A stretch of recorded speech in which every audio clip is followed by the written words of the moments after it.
البلاد سيركيوليشن. البلاد سيركيوليشن احنا عندنا انفيريور فينا كافا وسوبيريور فينا كافا، دي اورده بتجيب لنا الدم اللي هو دي اوكسجينيتد اللي هو مليان ثاني اكسيد كربون، يبدا يتجمع عندي هنا في الرايت اتريوم، من الرايت اتريوم يحصل كونتراكشن بسيط، يبدا الدم كله ينزل لي هنا في الرايت فنتريكل. في هنا عندي فالف، الفالف ده اسمه ترايكاسبيد فالف. الفالف ده بيسمح ان البلاد بتاعنا بس يمشي وان دايركشن من الاتريوم للفنتريكل.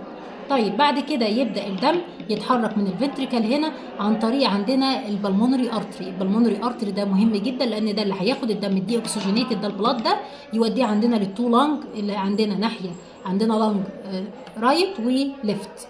طيب بتحصل عمليه الجاز اكستشينج اللي موجوده عندنا في الرئه، يبدا يطلع الكربون دايوكسيد بره الجسم ويبدا الدم ده يدخل فيه اكسجين، فيحصل له عمليه اكسجينيشن او يحصل له عمليه اكسده. يبدا يجي لي هنا عن طريق الفور فينز اللي هو الفور بالمونري فينز، في 2 جايين من الناحيه الرايت من الرايت لانج و2 جايين من الليفت لانج، يبدا ينزل لي هنا في الليفت اتريوم، ومن الليفت اتريوم ينزل في الليفت فنتريكل. في عندي فالف هنا اسمه الميترال فالف، والفالف ده مهم جدا. الفالف ده زي نفس برضو الفانكشن بتاعه الترايكاسبيد فالف، بيخلي الدم ينزل وان دايركشن.